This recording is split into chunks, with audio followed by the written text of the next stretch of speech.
आज मानव विकास के जिस मुकाम पर आ पहुंचा है, वहां ऐसा लगता है जैसे उसके लिए अब कुछ भी असंभव नहीं रहा। हमने समय की गति के साथ अपूर्व उपलब्धियां करते हुए गौरवशाली सभ्यता का निर्माण किया है। विश्व संचार एवं तकनीक ने एक ऐसी दुनिया बना दी है जो कभी केवल हमारी कल्पना में बसती थी। अब विश्व एक वैश्विक ग्राम बनकर रह गया है। प्रत्येक दिन हम असंभव को संभव करते हुए एक ऐसी दुनिया बनाते जा रहे हैं जो सीमाबद्ध नहीं है। ऐसी दुनिया जिसमें कोई भी बात हमारी इच्छाओं को सीमाओं में बांध नहीं सकती। इस पर भी हमारी विकास की दौड़ अभी समाप्त नहीं हुई है। वास्तव में हमारा लक्ष्य क्या है? क्या हम विकास की इस दौड़ में स्वयं को तो नहीं भूल गए हैं? प्राचीन काल से लोग एक सरल सत्य की खोज व अनुसंधान में लगे हुए हैं कि मेरा स्वयं का परिचय क्या है।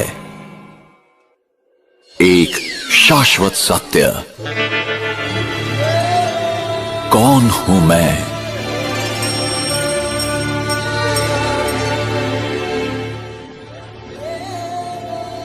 हर एक मनुष्य में जानने की इच्छा स्वाभाविक और जन्मजात होती है।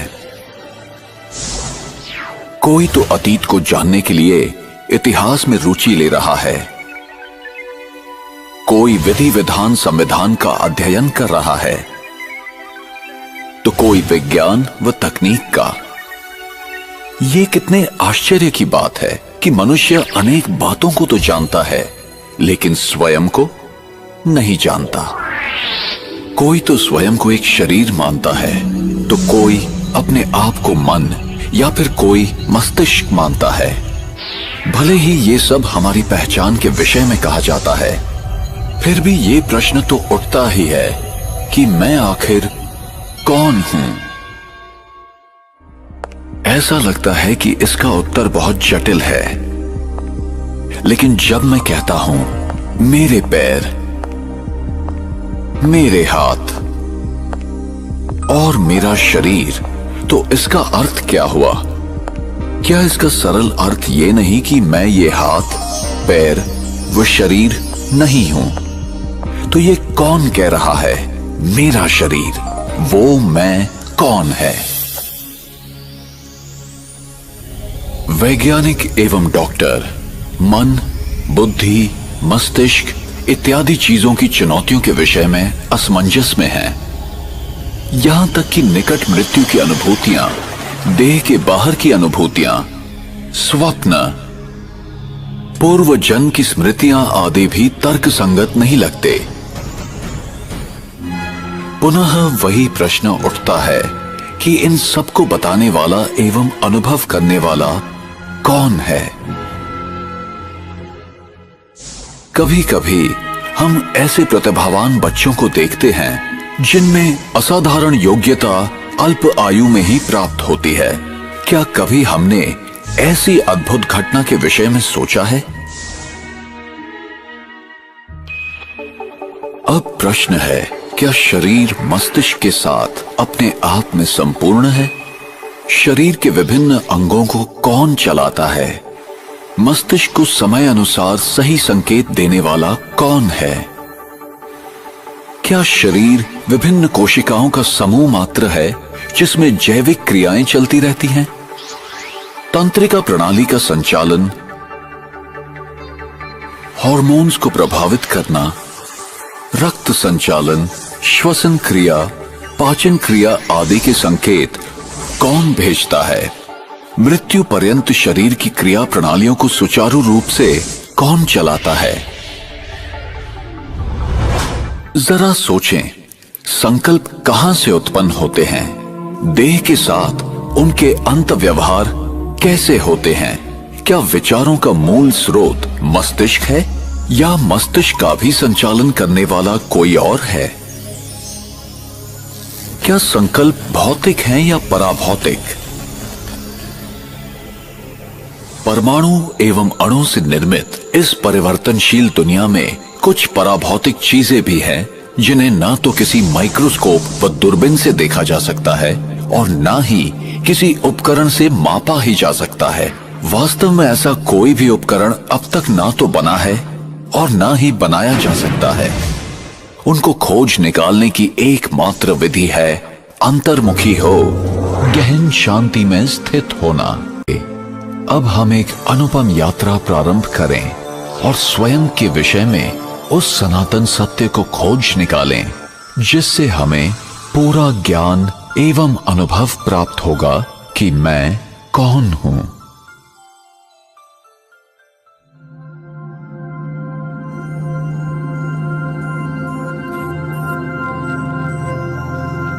ये मैं नहीं हूं, मैं ये हूं।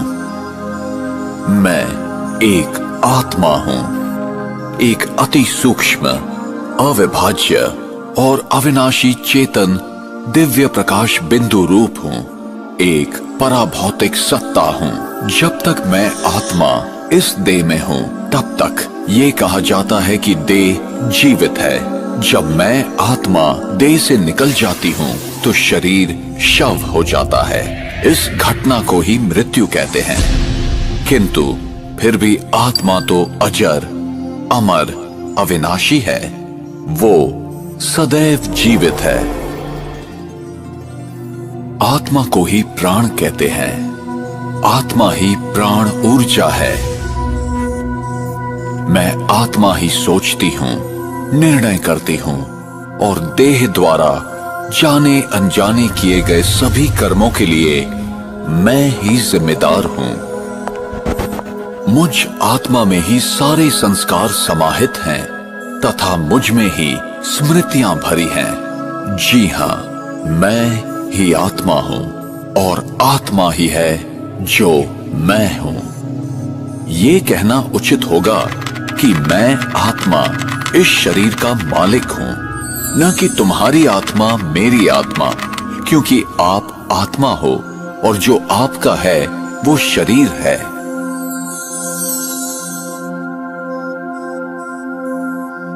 मैं आत्मा आकार में अति सूक्ष्म हूं। मैं अविभाज्य हूं। कोई शस्त्र मुझे काट नहीं सकता, अग्नि मुझे जला नहीं सकती, हवा मुझे उड़ा नहीं सकती और पानी मुझे भिगो नहीं सकता। कोई भी भौतिक पदार्थ मुझ आत्मा के पथ को रोक नहीं सकता। मैं आत्मा अविनाशी हूं और मेरा अस्तित्व सनातन है। मैं मस्तिष्क के बीच में भ्रिकुटी के मध्य में स्थित हूं। यहीं पर विराजमान हूं। मैं आत्मा शरीर की सभी इंद्रियों का मस्तिष्क द्वारा संचालन करती हूं। मुझ सूक्ष्म प्रकाश पुंज में ही अनगिनत प्रक्रियाएं चलती हैं। मुझ में ही देव के विभिन्न अंगों के संचालन, मानसिक चिंतन से लेकर अपने भविष्य के भाग्य को निर्धारित करने तक की बातें शामिल हैं।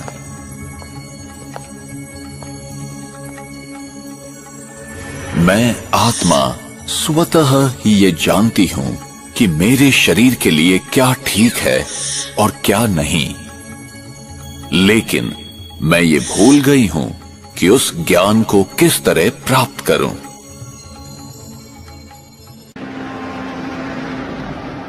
एक कार और एक ड्राइवर का उदाहरण आत्मा और शरीर के मूल अंतर को समझने के लिए उपयोगी है। अगर आप अपने शरीर को एक कार मान लें तो आप आत्मा इसका ड्राइवर हैं। जैसे ड्राइवर गाड़ी को नियंत्रित करता है, घुमाता है या रोकता है, वैसे ही आत्मा शरीर की विभिन्न गतिविधियां करती है। कितनी भी अच्छी गाड़ी हो, बिना ड्राइवर के नहीं चल पाती।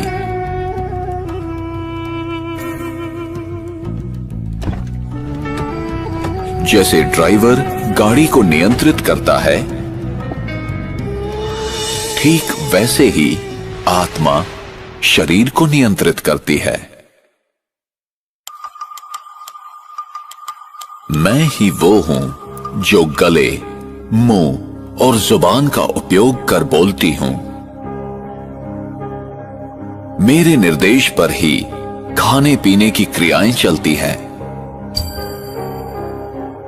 इसी तरह मैं आत्मा कानों द्वारा सुनकर आवाजों को ग्रहण करती हूं। अगर शरीर को कोई कुछ छू जाता है तो त्वचा द्वारा मैं ही महसूस करती हूं। और मैं आत्मा आंखों द्वारा देखती हूं। प्रत्येक दृश्य या वस्तुओं को देखने वाली मैं आत्मा हूं। संक्षेप में मस्तिष्क सहित समस्त शरीर के अंगों का उपयोग आत्मा ही करती है। कभी कभी आत्मा भौतिक इंद्रियों के सहारे बिना भी कर्म कर सकती है।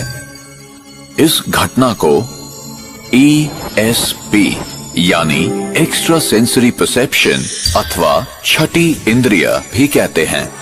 एक्स्ट्रा सेंसरी परसेप्शन आत्मा की एक ऐसी क्षमता है जिसके द्वारा वो बिना किसी पूर्व अनुभव तथा बिना किसी भौतिक इंद्रियों के सहारे भी सूचना प्राप्त कर सकती है, जैसे कि टेलीपैथी, पूर्वाभास, भविष्य जानना, अंतर्ज्ञान और इस तरह की चीजें आत्मा के छठी इंद्रिय को दर्शाता है।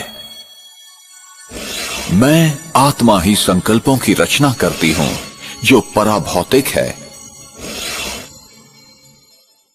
अब प्रश्न ये है कि मैं अपने आप को आत्मा कैसे महसूस करूं? वो अनुभव क्या है? ये शब्दों में वर्णन नहीं किया जा सकता, क्योंकि इसे केवल शांत मनस्थिति में ध्यान योग के अभ्यास द्वारा ही अनुभव किया जा सकता है। फिर भी हम इस विचारधारा को समझने का प्रयास करेंगे। जरा सोचें कि एक बड़ा सा नकली मानवीय शरीर अपने सभी अंगों के साथ है। अगर आप आंखों की खिड़की के पास इस शरीर में एक कुर्सी पर बैठे हुए हैं, तो फिर आपको क्या अनुभव होगा? जब आप आंखों की खिड़की के भीतर से झांक रहे हैं, तो क्या आप अपने आप को इन आंखों की खिड़कियों से अलग महसूस नहीं करेंगे? आत्मा भी शरीर में बैठकर ऐसे ही महसूस कर सकती है कि आत्मा और शरीर अलग हैं। अगर एक व्यक्ति दूसरे व्यक्ति के चेहरे को देखते हुए प्रतिक्रिया कर रहा है, तब उसकी प्रत्येक प्रतिक्रिया सामने वाले व्यक्ति के चेहरे के हाव भाव पर आधारित होती है। विश्व का प्रत्येक मानव मन की शांति की आकांक्षा रखता है, जीवन में खुशी पाना चाहता है, प्रेम करने और पाने की इच्छा रखता है, शुद्धता और पवित्रता को पसंद करता है।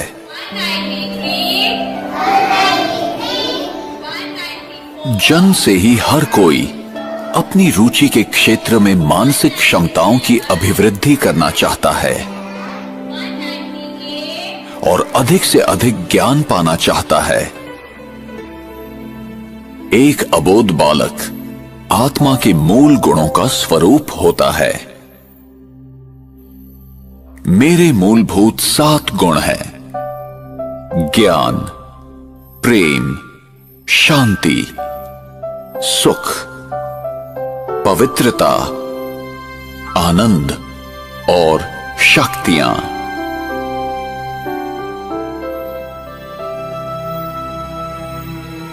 मौलिक रूप से हर व्यक्ति इन गुणों का पैदाइशी अधिकारी है।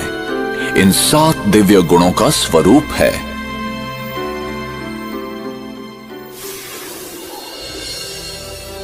गलत मान्यताओं अथवा अज्ञानतावश या वातावरण और व्यक्तियों के प्रभाववश हम विपरीत दिशा की ओर मुड़ गए हैं, जिसके परिणाम स्वरूप हम अपने आप को शरीर से संबंधित विशेषताओं में विभाजित कर लंबे समय से अपनी पहचान बना चुके हैं। अब ये समय है कि हम अपने मूल स्वरूप को समझ लें कि हम आत्मा है, न कि शरीर।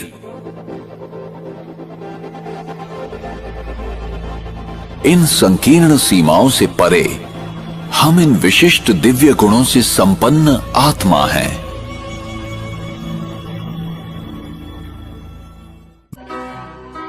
मैं कौन? शरीर अलग चीज है, आत्मा अलग चीज है, और दोनों मिलकर जीव आत्मा अर्थात जीवित आत्मा बनती है। जीवित आत्मा का मतलब है शरीर सहित काम करने वाली चैतन्य शक्ति। नहीं तो यह आत्मा भी काम नहीं कर सकती और यह शरीर भी नहीं काम कर सकता। इसका मिसाल एक मोटर और ड्राइवर से दिया हुआ है। जैसे मोटर होती है, ड्राइवर उसके अंदर है तो मोटर चलेगी, ड्राइवर नहीं है तो मोटर नहीं चलेगी। मतलब यह है कि आत्मा। एक भाई ने कहा वायु है। वायु नहीं है। पृथ्वी, जल, वायु, अग्नि और आकाश, ये 5 जड़ तत्व तो अलग हैं, जिनसे यह शरीर बना है। इन 5 तत्वों के बने शरीर में से आत्मा निकल जाती है तो भी शरीर के अंदर 5 तत्व रहते हैं। उनको जलाया जाता है या मिट्टी में दबाया जाता है। वे तो जड़ तत्व हैं, लेकिन आत्मा उनसे अलग क्या चीज है? वह मन और बुद्धि सहित एक अति सूक्ष्म ज्योतिर्बिंदु है, जिसको गीता में कहा गया है अणोरणीयाम सम अनुस्मरेत्यः। गीता के 8वें अध्याय का 9वां श्लोक। अर्थात अणु से भी अनुरूप बताया। अणु है लेकिन ज्योतिर्मय है। उस मन बुद्धि रूपी चैतन्य अणु में अनेक जन्मों के संस्कार भरे हुए हैं। मन बुद्धि संस्कार सहित आत्मा कही जाती है। वेद की एक ऋचा में भी बात आई है। मनरेव आत्मा, अर्थात मन को ही आत्मा कहा जाता है। आत्मा शरीर छोड़ती है तो ऐसे थोड़े ही कहा जाता है कि मन बुद्धि रह गई और आत्मा चली गई। सब कुछ है, लेकिन मन बुद्धि की शक्ति चली गई अर्थात आत्मा चली गई। तो मन बुद्धि की जो पावर है, वास्तव में उसका ही दूसरा नाम आत्मा है। मन बुद्धि में इस जन्म के अथवा पूर्व जन्मों के संस्कार भरे हुए हैं। संस्कार का मतलब है अच्छे बुरे जो कर्म किए जाते हैं, उन कर्मों का जो प्रभाव बैठ जाता है, उसको कहते हैं संस्कार। जैसे किसी परिवार में कोई बच्चा पैदा हुआ, वह कसाईयों का परिवार है। बचपन से ही वहाँ गाय काटी जाती है। उस बच्चे से जब बड़ा हो जाए, पूछा जाए कि तुम गाय काटते हो, बड़ा पाप होता है, तो उसकी बुद्धि में नहीं बैठेगा, क्योंकि उसके संस्कार ऐसे पक्के हो चुके हैं। इसी तरीके से ये संस्कार एक तीसरी चीज है। तो मन, बुद्धि और संस्कार, ये 3 शक्तियाँ मिलकर ज्योति बिंदु आत्मा कही जाती है।